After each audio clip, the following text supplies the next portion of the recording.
علیکم دوستوں، inside with معظم فخر میں خوش آمدید۔ لیکن مخصوص نشستوں کا معاملہ ایک مرتبہ پھر نہ صرف اٹھ گیا ہے بلکہ اب ذرائع نے انکشاف کیا ہے جناب کہ الیکشن کمیشن آف پاکستان کی طرف سے سپریم کورٹ آف پاکستان کے کانسٹیٹیوشنل بینچ کے روبرو اس معاملے کے حتمی فیصلے کے لیے التجا دائر کی جا رہی ہے کہ جناب یہ معاملہ ایک طویل عرصے سے زیر التوا ہے، اس معاملے کو نپٹا دیا جائے اور مخصوص نشستوں کے حوالے سے 13 رکنی بینچ کے فیصلے کو یا تو تسلیم کر لیا جائے یا رد کر لیا جائے، کیونکہ اس فیصلے پر عمل درآمد یا اس فیصلے کا حتمی فیصلہ نہ آنے کی وجہ سے خیبر پختونخوا کے اندر یہ جو ریپرزنٹیشن ہے سینٹ آف پاکستان کے اندر وہ نہیں ہو پا رہی، اور خیبر پختونخوا کی حکومت کی طرف سے بھی الیکشن کمیشن آف پاکستان سے اس بات کا مطالبہ کیا جا رہا ہے جناب کہ آپ اس فیصلے پر جو کہ سپریم کورٹ آف پاکستان کے 13 رکنی بینچ نے دیا تھا اس کے اوپر عمل درآمد کرائیں، چونکہ یہ معاملہ اس وقت سپریم کورٹ آف پاکستان کے روبرو زیر سماعت ہے اور الیکشن کمیشن آف پاکستان یہ چاہتا ہے کہ اس فیصلے پر نظر ثانی کی جائے، اور اس کے لیے وفاق پاکستان، الیکشن کمیشن اور کئی پولیٹیکل پارٹیز کی طرف سے بھی درخواستیں دائر کی گئی ہیں۔ تو یہ معاملہ مجھے ایسے لگتا ہے کہ آنے والے دنوں میں ایک نیا رخ اختیار کرنے جا رہا ہے۔ کیسے؟ یہ ایک امپورٹنٹ سوال ہے، یہ سوال بھی اہمیت کا حامل ہے کہ کانسٹیٹیوشنل بینچ کے اندر جو مزید 2 جج صاحبان کی تقرری کی گئی ہے، کیا یہ تقرری کے بعد یہ جو اب کانسٹیٹیوشنل بینچ میں جج صاحبان کی تعداد 15 ہو گئی ہے، اس معاملے کو دیکھا جائے گا، اور اگر دیکھا جائے گا تو کیا مخصوص نشستوں کے حوالے سے 13 رکنی بینچ کے فیصلے پر نظر ثانی یہ 15 رکنی بینچ کرے گا؟ امپورٹنٹ صورتحال ہے، اس کے اوپر بات کرتے ہیں اور ان تمام سوالات کا جائزہ لینے کی کوشش کرتے ہیں۔ لیکن اس سے پہلے الیکشن کمیشن سے جڑی اور پاکستان تحریک انصاف سے جڑی ایک اور خبر آپ کی خدمت میں پیش کروں گا، اور معاملہ ہے پاکستان تحریک انصاف کی انٹرا پارٹی الیکشنز کا۔ آپ کو تو معلوم ہے کہ یہ جو انٹرا پارٹی الیکشن سے پاکستان تحریک انصاف کے اس انٹرا پارٹی انتخابات کو الیکشن کمیشن نے بھی مسترد کر دیا تھا، پشاور ہائی کورٹ نے بھی مسترد کر دیا تھا، اور سپریم کورٹ آف پاکستان نے بھی اس فیصلے کو برقرار رکھا تھا، جس کے نتیجے میں 8 فروری کے انتخابات سے پاکستان تحریک انصاف سے انتخابی نشان لے لیا گیا تھا واپس، اور پاکستان تحریک انصاف کے نامزد لوگوں نے مختلف انتخابی علامات کے اوپر آزاد حیثیت سے الیکشن لڑا تھا، اور اسی کا نتیجہ یہ ہمارے سامنے یہ جو مخصوص نشستوں کا کیس ہے اس کی صورت میں ہمارے سامنے آ رہا ہے۔ اب ڈیولپمنٹ اس میں کیا ہے؟ ڈیولپمنٹ یہ ہے کہ سپریم کورٹ آف پاکستان کے فیصلے کے بعد پاکستان تحریک انصاف نے ایک اور انٹرا پارٹی الیکشنز کرائے تھے، وہ انٹرا پارٹی الیکشنز بھی الیکشن کمیشن آف پاکستان کے سامنے روبرو ہیں، جو ہے وہ چیلنج ہو چکے ہیں، اور ان انتخابات میں بھی بیرسٹر گوہر خان صاحب اور عمر ایوب صاحب کے اوپر جو مشتمل پینل تھا وہ جیت گیا تھا، یعنی یہ جو ہیں بیرسٹر گوہر یہ چیئرمین بن گئے تھے اور عمر ایوب جو ہیں وہ سیکرٹری جنرل بن گئے تھے۔ معاملہ بھی یہ ہے کہ پاکستان تحریک انصاف کا جو آئین ہے، پارٹی کا اپنا جو آئین ہے، اس کے تحت پارٹی کا چیئرمین اور سیکرٹری جنرل یہ وہ 2 عہدے ہیں جس کے اوپر الیکشن مسٹ ہے، اور ان عہدوں پر انتخابات کے بغیر کوئی بھی بندہ نامزد نہیں ہو سکتا، یعنی جو بھی آئے گا وہ انٹرا پارٹی الیکشن جیت کے آئے گا تو چیئرمین یا سیکرٹری جنرل بنے گا، نامینیشن نہیں یہاں پہ ہو سکتی۔ اب عمر ایوب صاحب نے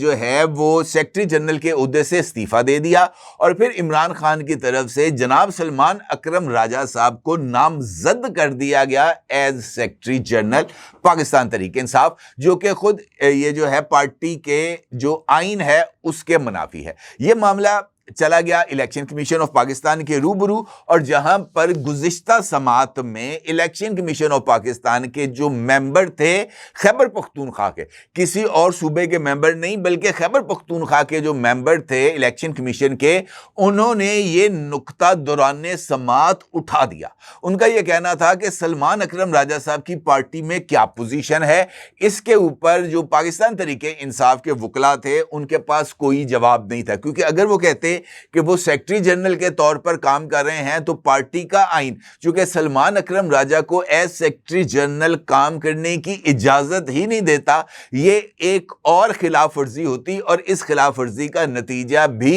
یہ جو ہے انٹرا پارٹی انتخابات کے اوپر آتا اور پاکستان تحریک انصاف کی بطور رجسٹریشن پارٹی اس کے اوپر بھی سوالات اٹھتے، کیونکہ اسی سماعت کے دوران ہی یہ نقطہ سامنے آیا تھا اور وکلاء کی طرف سے اس بات کا اظہار کیا گیا تھا کہ جناب اگر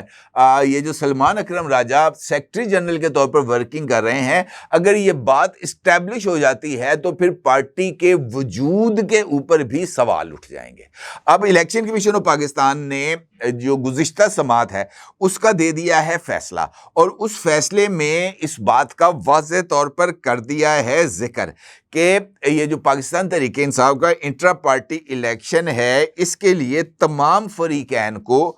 22 اپریل کو اپنے دلائل مکمل کرنے کی حکم صادر کر دیا ہے الیکشن کمیشن آف پاکستان نے۔ ان کا یہ کہنا ہے الیکشن کمیشن کا کہ آپ نے ڈیلیئنگ ٹیکٹکس بہت زیادہ استعمال کر لیے ہیں، آپ نے ریکارڈ پیش کرنے کے لیے بے تحاشا ٹائم لے لیا ہے، آپ نے دلائل دینے کے لیے بے شمار ٹائم لے لیا ہے، اور یہ سب کچھ کرنے کے باوجود بھی الیکشن کمیشن کی طرف سے جو سوالات اٹھائے گئے تھے ان سوالات کے جوابات بھی نہیں ملے۔ لہٰذا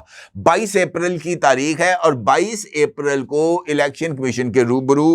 پاکستان تحریک انصاف اور دیگر فریقین نے اپنے دلائل کو کرنا ہے مکمل، اور اگر 22 اپریل کو دلائل ہو جاتے ہیں مکمل تو پھر جناب یہ فیصلہ بھی محفوظ ہو جائے گا اور پتہ چل جائے گا کہ پاکستان تحریک انصاف کا سیاسی مستقبل کیا ہوگا، جو سلمان اکرم راجہ صاحب کو بطور سیکرٹری جنرل نامزد کرنے کے بعد شدید خطرات کا شکار ہے۔ اب چونکہ انٹرا پارٹی انتخابات نے ہی پاکستان تحریک انصاف کو انتخابی عمل سے آؤٹ کیا تھا، اور اسی انٹرا پارٹی انتخابات کا جو فیصلہ تھا جو جسٹس قاضی فائز عیسیٰ صاحب پر مشتمل بینچ نے جاری کیا تھا پاکستان تحریک انصاف کے انٹرا پارٹی انتخابات پر، اسی کے بیس کے اوپر مخصوص نشستوں کا کیس چلا تھا، اور وہاں پر کمپلیٹ جسٹس کے نام پر پاکستان تحریک انصاف جو کہ پٹیشنر بھی نہیں تھی، جس کی طرف سے مطالبہ بھی نہیں تھا کہ جناب ہمیں مخصوص نشستیں دی جائیں، سپریم کورٹ آف پاکستان کے 8 رکنی جو اکثریتی جج صاحبان تھے انہوں نے کمپلیٹ جسٹس کے نام پر پاکستان تحریک انصاف کو مخصوص نشستوں کا تحفہ عنایت کر دیا تھا۔ اب یہ جو جوڈیشل کمیشن ہے اس کے بعد یہ 26ویں آئینی ترمیم کے بعد پروسیجر چینج ہو گیا، آئینی نوعیت کے جو سوالات ہیں اس کا جواب کانسٹیٹیوشنل بینچ دے گا۔ اب یہ بھی ایک بڑا ہی امپورٹنٹ نقطہ ہے کہ چونکہ یہ فیصلہ 13 رکنی بینچ کی طرف سے آیا تھا تو یا تو 13 رکنی بینچ وہی تعداد میں بیٹھے، اور 8 کی بجائے اب جو فیصلہ ہے وہ 9 ججز کے اکثریت سے آئے یا 10 ججز کی اکثریت سے آئے، تبھی اس فیصلے کی اہمیت ہونی تھی، یا پھر 15 رکنی بینچ بیٹھے، یعنی 13 رکنی بینچ سے بڑا بینچ بیٹھے اور پھر وہ کثرت رائے سے فیصلہ کرے، تو پھر 13 رکنی بینچ کا جو فیصلہ ہے اکثریتی فیصلہ وہ کالا دم قرار دیا جا سکتا ہے۔ اب کانسٹیٹیوشنل بینچ کی جو فارمیشن تھی 26ویں آئینی ترمیم کے مطابق اس میں ابتدائی طور پر 7 ججز کی گنجائش رکھی گئی تھی اور 5 رکنی بینچ بنایا گیا تھا۔ اب جو ججز کی تعداد ہے کل ہونے والے جوڈیشل کمیشن کے اجلاس کے بعد وہ، اور وہاں پر مزید 2 جج صاحبان جسٹس عقیل عباسی اور جسٹس علی باقر نجفی صاحب کے کانسٹیٹیوشنل بینچ میں شامل ہونے کے بعد ججز کی تعداد ہو گئی ہے 15، اور یہ جو 15 جج صاحبان ہیں ان کے سامنے اب 2 ایسے معاملات ہیں جو بہت زیادہ اہمیت کے حامل ہیں۔ ایک ہے 26ویں آئینی ترمیم جس کے لیے فل کورٹ بنانے کا مطالبہ جناب منصور علی شاہ صاحب، جناب منیب اختر صاحب، جناب اطہر من اللہ صاحب، جناب عائشہ ملک جیسے تمام خط باز جج صاحبان کی طرف سے کیا گیا تھا۔ اور دوسرا امپورٹنٹ ایسپیکٹ جو سامنے آئے گا وہ ہے مخصوص نشستوں کے حوالے سے، اور مخصوص نشستوں کے حوالے سے بھی 13 رکنی بینچ کا جو فیصلہ ہے اس کا جائزہ لے گا یہ 15 رکنی بینچ۔ اب یہ جو کل جوڈیشل کمیشن کا اجلاس ہوا اور اس کے اندر یہ جو 2 جج صاحبان جناب عقیل عباسی صاحب اور جناب علی باقر نجفی صاحب کو شامل کیا گیا، تو اس حوالے سے اس پلیٹ فارم سے آپ کی خدمت میں جناب علی باقر نجفی صاحب کے سپریم کورٹ کا جج ہونے کے نوٹیفیکیشن جاری ہونے سے پہلے یہ خبر دی جا چکی تھی کہ جناب علی باقر نجفی صاحب جو ہیں وہ کانسٹیٹیوشنل بینچ میں آئیں گے. ابھی ان کا نوٹیفیکیشن ایز جج آف سپریم کورٹ جاری نہیں ہوا تھا, تو اس کا مطلب یہ ہے کہ یہ جو گیم ہے یہ اب کافی حد تک سمجھ میں آ رہی ہے. جو کل کا اجلاس ہے جوڈیشل کمیشن کا, اس کے حوالے سے بھی دو خبریں ہیں جو آپ کی خدمت میں پیش کرنا زیادہ ضروری سمجھتا ہوں. ایک کہ کل کی جوڈیشل کمیشن کے اجلاس میں آئینی بینچ کے ایک رکن جناب جمال خان مندوخیل صاحب نے ساری کارروائی سے اپنے آپ کو الگ رکھا. یہ بہت زیادہ اہمیت کا حامل نقطہ ہے. جناب جمال خان مندوخیل صاحب نے نہ علی باقر نجفی صاحب کی اپوائنٹمنٹ کے حق یا مخالفت میں اپنی رائے دی, نہ ہی انہوں نے جناب عقیل عباسی صاحب کی شمولیت جو کہ کانسٹیٹیوشنل بینچ میں تھی اس کے اندر کسی طرح کی شمولیت اختیار کی. کسی طرح کی کوئی رائے جناب جمال خان مندوخیل صاحب کی طرف سے سامنے نہیں آئی. دوسرا امپورٹنٹ ایشو ہے جناب جسٹس یحییٰ افریدی صاحب کا. جسٹس یحییٰ افریدی صاحب نے علی باقر نجفی صاحب کے حق میں اپنا ووٹ استعمال نہیں کیا. یہ جو دونوں اشارے ہیں بہت زیادہ اہمیت کے حامل ہیں. کیسے, یہ میں ابھی آپ کو بتاتا ہوں. کل کے اجلاس میں جناب منصور علی شاہ صاحب اور جناب منیب اختر صاحب, چونکہ یہ بھی جوڈیشل کمیشن کے ممبر ہیں, ان کی طرف سے کل کے اجلاس میں جناب بہت ہی زیادہ جذباتی تقاریر کرنے کی جو خبر ہے وہ گرم ہے. بتایا یہ جاتا ہے کہ یہ جو جج صاحبان ہیں دونوں, جناب منصور علی شاہ صاحب اور جناب یہ جو ہیں کیا نام لیتے ہیں ان کا, منیب اختر صاحب, ان دونوں کی طرف سے یہ رائے پیش کی گئی کہ کانسٹیٹیوشنل بینچ کا جو معاملہ ہے اس کے اوپر ایک سے زائد مرتبہ سپریم کورٹ کے جج صاحبان کے سامنے یہ نقطہ اٹھایا جا چکا ہے پہلے ہی کہ 26ویں آئینی ترمیم متنازع ہے, اس کے مستقبل کا ابھی تک فیصلہ نہیں ہوا, اور جب تک اس کے مستقبل کا فیصلہ نہیں ہوتا کانسٹیٹیوشنل بینچ کو کام کرنے سے روکا جائے. لیکن کانسٹیٹیوشنل بینچ کو کام کرنے سے روکنا تو دور کی بات ہے, کانسٹیٹیوشنل بینچ کے ججز کی تعداد کو 7 سے بڑھا کر 15 کر دیا گیا, جو کہ ایک متوازی عدالت قائم کرنے کے مترادف ہے. جج صاحبان, 2 جج صاحبان کی یہ تقریر ہے جو میں آپ کو بتا رہا ہوں. ان کا یہ کہنا تھا کہ جناب یہ ایک اور عدالت یعنی کورٹ ود ان کورٹ بنانے کی ایک کوشش ہے جو درست نہیں ہے. ساتھ انہوں نے کہا کہ یہ جو جج صاحبان کانسٹیٹیوشنل بینچ میں آ رہے ہیں ان کے لیے ابھی تک جو ان کے انتخاب ہے اس کے لیے کوئی کرائیٹیریا ہی نہیں بنا ہوا کہ جناب کون سا جج ہے جو آئینی بینچ میں آئے گا اور کون سا جج ہے جو ریگولر نوعیت کے چوری چکاری کے, ٹیکس چوری کے, قتل کے, فوجداری کے, بینکنگ کے کیسز سنے گا. اس حوالے سے کوئی لائن ابھی تک ڈرا نہیں کی گئی. ان کا یہ کہنا تھا کہ جو رولز ہیں جج صاحبان کی تقرری کے حوالے سے وہ بھی ابھی تک فریم نہیں کیے گئے, لہٰذا جب تک 26ویں آئینی ترمیم کا فیصلہ نہیں ہو جاتا اور جب تک کانسٹیٹیوشنل بینچ اگر 26ویں ترمیم کے مطابق قانونی قرار پاتی ہے, آئینی قرار پاتی ہے, تو پھر کانسٹیٹیوشنل بینچ کے اندر ججز کو شامل کرنے کا جو کرائیٹیریا ہے اس کی تشکیل ہونا ضروری ہے. اور چونکہ رولز کمیٹی نے ابھی تک رولز کو ڈیزائن ہی نہیں کیا اور نہ ہی رولز بنا کر ججز کمیٹی کے روبرو پیش کیا ہے, لہٰذا جب تک یہ عمل کمپلیٹ نہیں ہوتا اس وقت تک ججز کی اپوائنٹمنٹ کو روکا جائے. جناب جسٹس منصور علی شاہ صاحب اور جناب جسٹس منیب اختر صاحب کی ان معذورات کو ریجیکٹ کر دیا گیا جوڈیشل کمیشن کے اجلاس میں, اور ان کی معروضات کو ریجیکٹ کرنے کے بعد ووٹنگ ہوئی اور اس ووٹنگ میں جمال خان مندوخیل صاحب نے حصہ نہیں لیا, یہ کہتے ہوئے کہ چونکہ رولز کمیٹی کو میں ہیڈ کر رہا ہوں اب یہ نقطہ سامنے آنے کے بعد میرا جو ہے نا ووٹ کرنا نہیں بنتا, اور جناب جمال خان مندوخیل صاحب نے ووٹ نہیں کیا. ووٹنگ کے دوران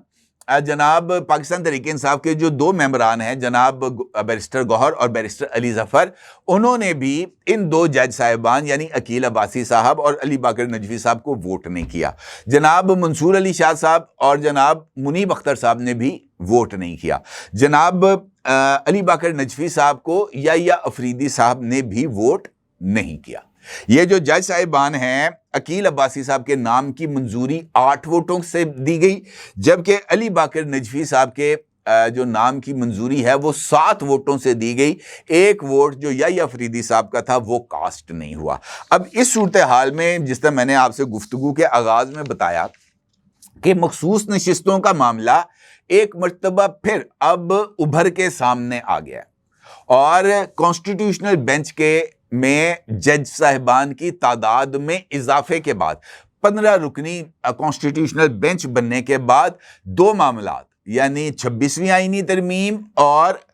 مخصوص نشستوں کا معاملہ اب 15 رکنی بینچ سنے گا۔ اس کے اندر اب کسی کو کوئی دو رائے نہیں ہے، اور مخصوص نشستوں کا جو معاملہ ہے یہ بھی اب حل ہونے جا رہا ہے، اور اس کے ساتھ ساتھ پاکستان تحریک انصاف کا انٹرا پارٹی انتخابات بھی ایک مرتبہ پھر ممکنہ طور پر یہ جو غیر آئینی حرکت کی ہے، اپنی ہی آئین کی خلاف ورزی کی ہے پاکستان تحریک انصاف کی طرف سے سلمان اکرم راجہ کی شکل میں یہ جو ہے سیکرٹری جنرل نامزد کر کے، یہ بھی ان کے گلے کا پھندا بننے جا رہا ہے۔ تو مجھے ایسے لگتا ہے کہ آنے والے دنوں میں کانسٹیٹیوشنل بینچ نہ صرف لائم لائٹ میں آئے گا بلکہ کانسٹیٹیوشنل بینچ ان 2 اہم معاملات کے فیصلے بھی کرے گا، اور اس کے لیے اپریل اہمیت کا حامل ہے۔ اور مجھے ایسے لگتا ہے کہ بہت ساری چیزیں جو اوپن اینڈڈ تھیں وہ اب جناب سمٹنے جا رہی ہیں، اور بجٹ سے پہلے بہت سارا جو معاملہ ہے وہ نہ صرف سمٹ بھی جائے گا بلکہ سٹریم لائن بھی ہوگا۔ اپنی رائے ضرور اظہار کیجیے گا۔ آپ کا بہت شکریہ۔ اللہ حافظ۔